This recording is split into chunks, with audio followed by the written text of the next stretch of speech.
आणि आता घेऊयात राज्यभरातल्या बातम्यांचा आढावा. त्यातली सुरुवातीची बातमी आहे. उद्धव ठाकरे नुकतेच कल्याण डोंबिवली भागामध्ये बोलत होते आणि त्या संदर्भातली बातमी बघूयात. 22 जानेवारीला श्रीराम मंदिरात अयोध्येत लोकार्पण होते श्रीराम मंदिराचं आणि त्याच पार्श्वभूमीवर नागरिकांनी दिवाळी साजरी करण्याचं आवाहन करण्यात आलं आणि त्यावरून उद्धव ठाकरेंनी भाजपवर निशाणा साधलाय. 22 जानेवारीला दिवाळी साजरी करा, पण दिवाळा निघालाय यावरही चर्चा करा, असा टोला त्यांनी लगावला. उद्धव ठाकरे 22 जानेवारीला नाशिकचा दौरा करणार आहेत. काळाराम मंदिरात ते दर्शन घेतील आणि गोदातीरी आरतीही करणार आहेत. त्याच दरम्यान काळाराम मंदिरात पूजा राष्ट्रपतींच्या हस्ते व्हावी यासाठी राष्ट्रपतींना निमंत्रणही देणार असल्याचं उद्धव ठाकरे यांनी सांगितलंय. 22 जानेवारीला दिवाळी साजरी करा, पण दिवाळा निघाला यावर चर्चा करा, असा टोला त्यांनी लगावला. आमदार अपात्रतेप्रकरणी उद्धव ठाकरेंची पक्षप्रमुख म्हणून निवड अमान्य करण्यात आली आणि यानंतर उभाठा गटाकडून त्यांचा उल्लेख पक्षप्रमुख ऐवजी कुटुंब प्रमुख असा करण्यात आलाय. विरोधकांना उत्तर देण्यासाठी आता हे बॅनर लावण्यात आलेत. ठाण्यापासून हे बॅनर लावण्यात आलेत आणि राज्यभरात हे आता झळकणार आहेत. पुढची बातमी आहे कोकणातली. कारण मिलिंद देवरा यांची शिंदेना साथ मिळाली तर मुंबईत शिवसेना आणखी भक्कम होईल आणि त्यांच्या मनात मुख्यमंत्र्यांच्या नेतृत्वात काम करण्याची इच्छा असेल तर त्यांनी शिवसेनेत प्रवेश करा, असं वक्तव्य उदय सामंत यांनी केलंय.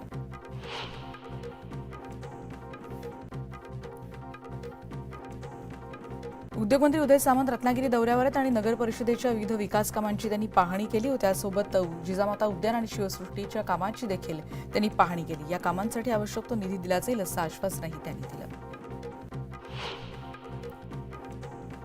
बीडमध्ये ओबीसींचा महाएल्गार मेळावा होणार आहे आणि मेळाव्यासाठी छगन भुजबळांना येण्यासाठी विरोध केला जातोय. मराठा आंदोलकांनी भुजबळांविरोधात जोरदार घोषणाबाजी केली आणि आक्रमक झालेल्या मराठा आंदोलकांना पोलिसांनी ताब्यात घेतलं. जुन्नरची बातमी. तालुक्यातल्या विघ्नहर सहकारी साखर कारखान्याच्या इथेनॉल निर्मिती प्रकल्पाचं शरद पवार यांच्या हस्ते उद्घाटन करण्यात आलं. त्यांच्या समवेत बाळासाहेब थोरात आणि अमोल कोल्हे देखील हजर होते. 22 जानेवारीला अयोध्येतला सोहळा हा जगातील 61 देशांमध्ये साजरा होणार आहे. या देशातील हिंदूंनी विश्व हिंदू परिषदेला त्यासाठी संमती दिली आहे. सुनील केदार यांना विनापरवानगी रॅली काढणं चांगलंच भोवलंय, कारण त्यामुळे सुनील केदार यांच्या 13 गाड्या पोलिसांनी जप्त केल्यात आणि या सगळ्या गाड्या धंतोली पोलीस ठाण्यात ठेवण्यात आल्यात.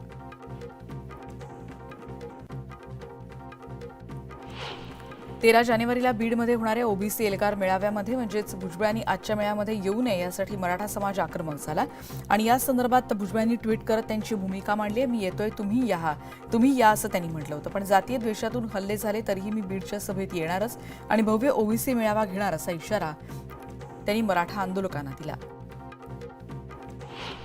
बीडमध्ये या महाएल्गार सभेचं आयोजन करण्यात आलंय आणि ओबीसी महाएल्गार सभेसाठी ओबीसी नेते आणि मंत्री छगन भुजबळ उपस्थित राहतात. ओबीसीतून मराठा आरक्षण देणार नाही अशी भूमिका ओबीसी नेत्यांनी घेतली आहे आणि त्याच पार्श्वभूमीवर या महाएल्गार सभेचं आयोजन करण्यात आलंय. मुंडे भाऊ बहीण यांना देखील या सभेला निमंत्रण देण्यात आलंय. या सभेची जय्यत तयारी कार्यकर्त्यांनी केली आहे आणि भाजप नेत्या पंकजा मुंडे आणि धनंजय मुंडे यांना देखील यासाठीचं निमंत्रण देण्यात आलंय. भंडारा नागपूर या 2 जिल्ह्यांना जोडणाऱ्या आंबुऱ्यामध्ये केबल स्टे ब्रिजचं लोकार्पण झालं. केंद्रीय मंत्री नितीन गडकरींसह फडणवीस देखील या कार्यक्रमाला उपस्थित होते आणि त्या दोघांनी चैतन्य मंदिराच्या दर्शनावेळी ई-रिक्षातून प्रवास केला. दिल्लीचे मुख्यमंत्री अरविंद केजरीवाल यांना ईडीनं पुन्हा एकदा समन्स बजावले आणि त्यांना ईडीचं हे 4थं समन्स आहे. 18 जानेवारीला ईडीनं केजरीवाल यांना हजर राहण्यास सांगितलं होतं आणि याआधी 3 समन्सना केजरीवाल हजर राहिले नव्हते आणि आता 4थ्या वेळी तरी केजरीवाल ईडीसमोर जाणार का याकडे सगळ्यांचं लक्ष असेल. लोकसभा निवडणुकांच्या पार्श्वभूमीवर इंडिया आघाडीची आज महत्त्वाची बैठक होती. ऑनलाईन पद्धतीनेही पार पडेल आणि ज्यात जागा वाटपासंदर्भात चर्चा केली जाणार आहे. बिहारचे मुख्यमंत्री आणि जेडीयू अध्यक्ष नितीश कुमार यांची समन्वयक म्हणून नियुक्ती यात केली जाऊ शकते. लोकसभा निवडणुकांच्या पार्श्वभूमीवर मुख्यमंत्री एकनाथ शिंदे यांचा महाराष्ट्र दौरा सुरू आहे आणि शिवसंकल्प अभियानाच्या माध्यमातून ते मतदारसंघात जाऊन कार्यकर्त्यांशी आणि पदाधिकाऱ्यांशी संवाद साधतात. मुख्यमंत्री आज बुलढाण्याचा दौरा करणार आहेत. त्यांची चिखलीत जाहीर सभा होणार आहे. पंतप्रधान नरेंद्र मोदी 19 जानेवारीला सोलापूर दौऱ्यावर येणार आहेत आणि आता शासकीय यंत्रणा त्यासाठी कामाला लागली आहे. चोख सुरक्षा व्यवस्था असावी यासाठीचे आदेश जिल्हाधिकाऱ्यांनी कार्यकर्त्यांना आणि इतर अधिकाऱ्यांना दिलेत.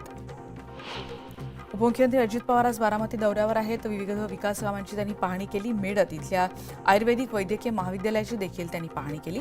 अजित पवार आज दिवसभर बारामतीचा दौरा करतात आणि विद्या प्रतिष्ठान इथे ते जनता दरबारही घेत आहेत.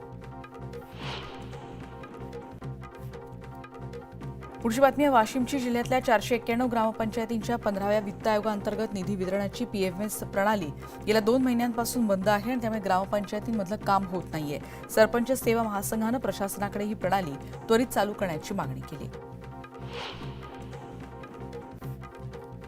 पुढची बातमी आहे सांगलीची. वसंतदादा पाटील यांच्या संस्कृती आणि विचारांचे आम्ही आहोत आणि त्यामुळे पळ काढण्याचा किंवा भाजपसोबत जाण्याचा प्रश्न येत नाही. लोकसभेची निवडणूक लढवणार आहे आणि ती जिंकणारच असा विश्वास काँग्रेसचे प्रदेश उपाध्यक्ष विशाल पाटील यांनी व्यक्त केला. पुढची बातमी आहे साताऱ्यातली. कारण आगामी लोकसभा निवडणुकीसाठी महायुतीची जोरदार तयारी सुरू आहे आणि त्याच्याच पार्श्वभूमीवर साताऱ्यात 14 जानेवारीला म्हणजे उद्यात महायुतीचा मेळावा तिथे होतोय. सातारा माढा दोन्ही मतदारसंघातून संपूर्ण ताकदीनं लढवण्यात महायुती सज्ज आहे असा दावाही पालकमंत्री देसाई यांनी केला.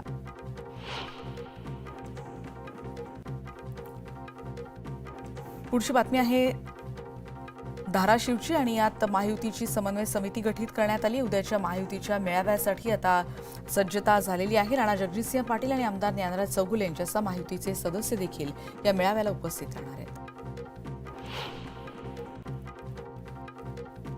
पुढची बातमी आपण बघतोय नागपूरमधली विमानांच्या देखभालीसाठीच्या प्रकल्पाची केंद्रीय उड्डाण मंत्री ज्योतिरादित्य शिंदे यांच्या हस्ते त्याचं उद्घाटन झालं आणि प्रकल्पामुळे विदर्भातील एव्हिएशन इंडस्ट्रीमध्ये मोठी वाढ होऊ शकते. रोजगार निर्मितीला देखील चालना मिळू शकते.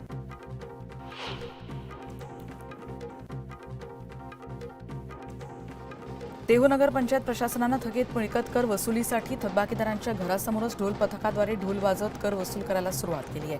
13.5 कोटी रुपये मिळकत कर थकबाकी आहे आणि त्याऐवजी 3.25 कोटी रुपयांची वसुली झालेली आहे. ज्येष्ठ शास्त्रीय गायिका प्रभा यात्रे यांचं पुण्यात निधन झालं. वयाच्या 92व्या वर्षी त्यांनी अखेरचा श्वास घेतला. पद्मश्री, पद्मभूषण आणि पद्मविभूषण या पुरस्कारांनी त्यांना सन्मानित करण्यात आलं होतं. 3 लाख घरांपर्यंत पोहोचण्याचा संकल्प घेत राष्ट्रीय स्वयंसेवक संघ आणि विश्व हिंदू परिषद त्याचबरोबर बजरंग दलाच्या माध्यमातून अकोला जिल्ह्यात श्रीराम अक्षता आणि श्रीराम ज्योत दर्शन आणि घरोघरी घर घर ज्योत हा कार्यक्रम राबवण्याचा संकल्प करण्यात आला. अकोल्यातल्या जिजाई सभागृहाची दुरवस्था झाली आणि शासनाचं लक्ष वेधण्यासाठी अभिनव आंदोलन केलं जाते आणि यात जिल्हाधिकारी कार्यालयात ठिय्या आंदोलन देखील करण्यात आलं. दुरुस्ती झाली नाही तर तीव्र आंदोलनाचा इशारा यावेळी देण्यात आला. जळगावच्या मुक्ताईनगरमध्ये काकोडा परिसरात रामभक्तांनी भव्य कलश यात्रा काढली आणि या यात्रेदरम्यान रामभक्तांनी मोठ्या प्रमाणात सहभाग घेतलाय. रामाच्या जयघोषानं हा परिसर दुमदुमून गेलाय.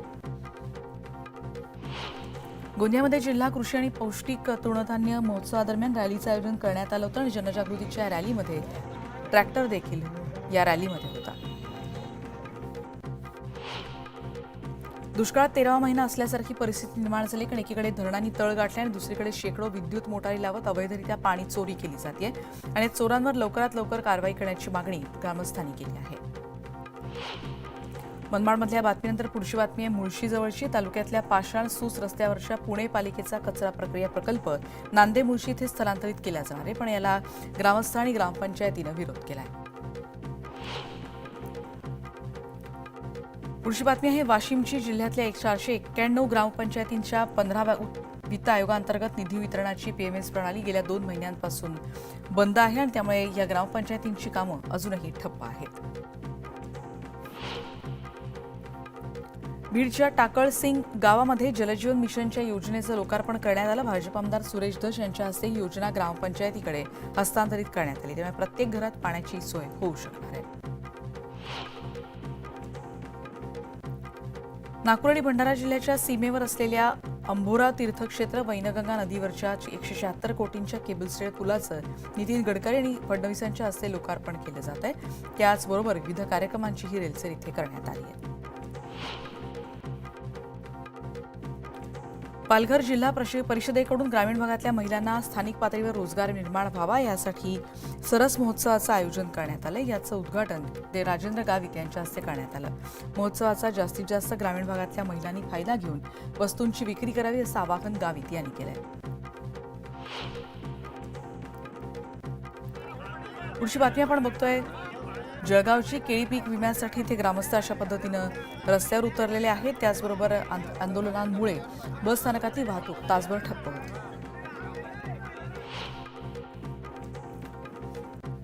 अमरावतीमधली बातमी आहे. शेकडो अंगणवाडी सेविका आणि मदतनीस बेमुदत संपावर आहेत आणि मानधनात वाढ व्हावी, त्याचबरोबर शासकीय नोकरीचा दर्जा मिळावा हे प्रमुख मागण्यांसाठी हे आंदोलन सुरू करण्यात आलंय. जोपर्यंत सरकार यावर तोडगा काढत नाही तोपर्यंत माघार नसल्याचा आक्रमक पवित्रा अंगणवाडी सेविकांनी घेतलाय.